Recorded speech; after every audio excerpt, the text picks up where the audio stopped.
Here in the field at the farm, we're going to have a look at some of the pros and cons and some of the things we need to think about when sowing seed direct in the ground. Some of you might recognise this broad bean bed. We sowed it, I think, one Thursday, and they're now flowering away here. And the next door bed, which was sown in the autumn, the beans are coming on, nearly ready. So these were sown direct in the ground. Most of them have come up really well. You might notice a bit of a difference here with these very short ones compared to the others that are flowering. There are some patches in this bed that got eaten by mice or voles. You can see there's particular bald patches.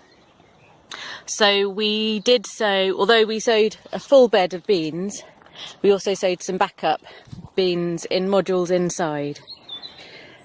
So one of the advantages of sowing direct in the ground is that you save the time and the effort and the compost and the space of sowing inside. Whereas one of the disadvantages is that your seeds are more vulnerable to pests and being eaten or being battered by the wind. So it's always worth, even if you are sowing direct in the ground, especially for something that takes quite a long time to grow, like broad beans, having some backup in modules inside to fill in any gaps where the plants haven't come through. And we're looking here at a nice bed of radishes that was sown about a week ago, and you can see the little radish seedlings coming up. So another of the advantages of sowing direct in the ground is that we've actually got 3 beds of radishes sown, all a week apart.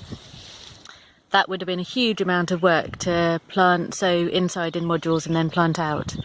But actually sowing them direct in the ground, they're coming up, and at the moment they're doing well.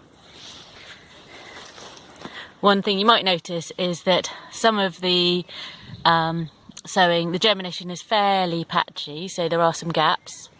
So that's always a risk with sowing direct in the ground, that you won't get full germination along the row, so you might have patches where there's gaps. And also there's patches where there's lots of seedlings growing together, and depending on the crop, that might be something that you want to come back later and thin out. So you've just got fewer seedlings at the right spacing so they can get to their full size. Our radishes have also been tucked under this mesh.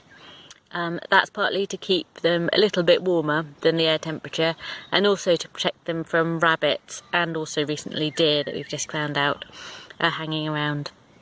It won't do anything to protect them from slugs, which unfortunately can eat quite a lot of young seedlings. But protecting the area after you've sown your seeds is also something to think about in the aftercare requirements.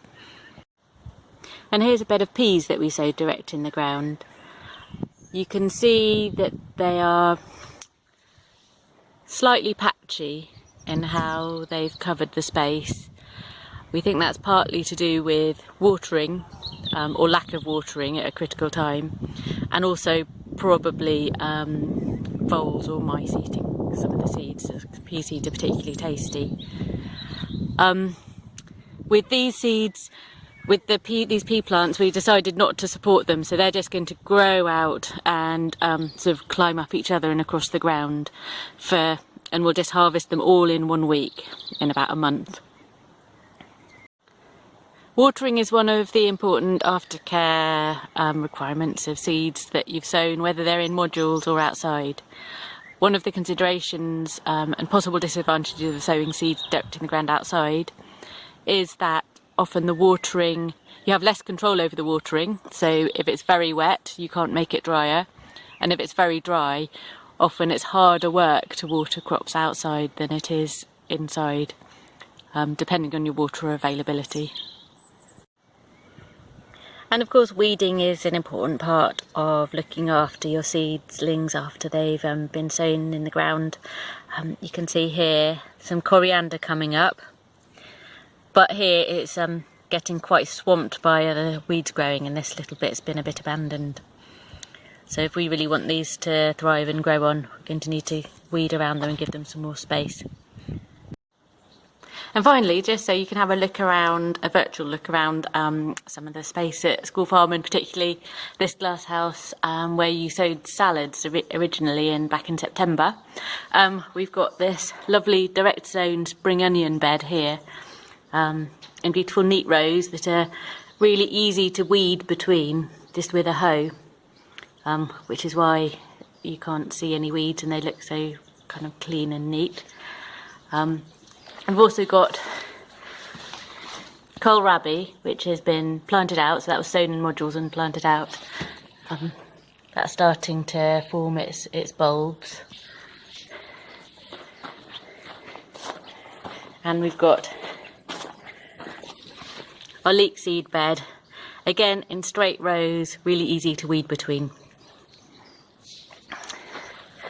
And over there, against that side, we've got peas growing, and those peas were planted from modules, so they were sown originally inside in modules and then planted out. And that was because at the time we wanted to sow them, we had salads in here, so we sowed them inside, and as soon as the salads came out we could then plant them out. Hi, so in this bit we're going to look at sowing some runner beans, some large seeds direct in the ground. Things we're going to look at here are the spacing for large seeds and the depth, and also the fact that I've already put up the support for them. I'm going to sow the runner beans directly in the ground and they'll germinate and come up. The fact that I've put the support in already means that when they come up they'll be able to, as soon as they're ready, they'll be able to climb up this support. I've had permission from Barney to remove the dandelions that were growing here, so I've created a nice weed-free area for them. This ground was mulched with cardboard and compost, and because it's been so dry, I've actually watered it already. I wouldn't necessarily, but I have done because it's been so dry. And I've just made sure that with a little trowel that I can get through the cardboard, because I want to plant them down through into the cardboard, below the cardboard that is. So here's the runner bean seeds. They're quite big, they're full of energy, which is why they're so good for us to eat. And I'm going to sow them double at each station. So at each post I'm going to sow 2 seeds. Often on seed packets it will say to sow singly. I'm always in the habit of sowing larger seeds double, just because if only one germinates there's at least one, and if 2 germinate they'll work as a pair. So if 2 seedlings germinate here, they'll both twine up and they don't over-compete with each other. Any more than that and they would start competing. I've got my supports at about 25 centimetres apart. That's the sort of standard spacing for runner beans, whether you're growing them in a tripod like this or in a row. And in terms of the depth, I'm going to put them in at about 1 inch deep. They've got so much energy in these big seeds, their growing tip will be able to push up through a reasonable amount of soil. If I put them that deep, it means they'll be protected from any more cold weather. They will have adapted to the cold, to the weather by the time they kind of get above ground. And if we did have mice in the garden, they'd be a bit protected from mice or other rodents as they're germinating. So I'm simply going to place them in the ground and push them in with my finger. There we go. And tuck them in. Water them in now. So give each station a good soak. I pre-watered the site so the water should absorb fairly quickly.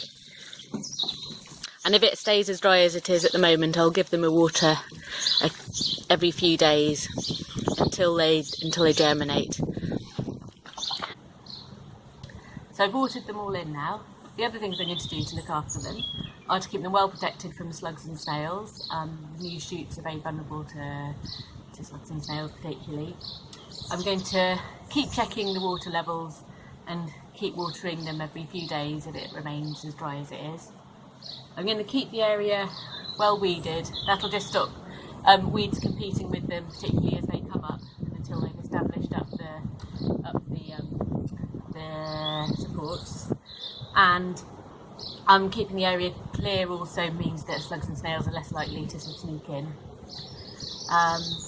The other thing that we would often do with smaller direct sown seeds is thin them out, but because I've just got 2 at each station, I'm not going to need to thin them out, so I don't need to worry about that. So I'm just going to keep them watered, protect them from slugs and snails, and keep the weeds clear from around the area.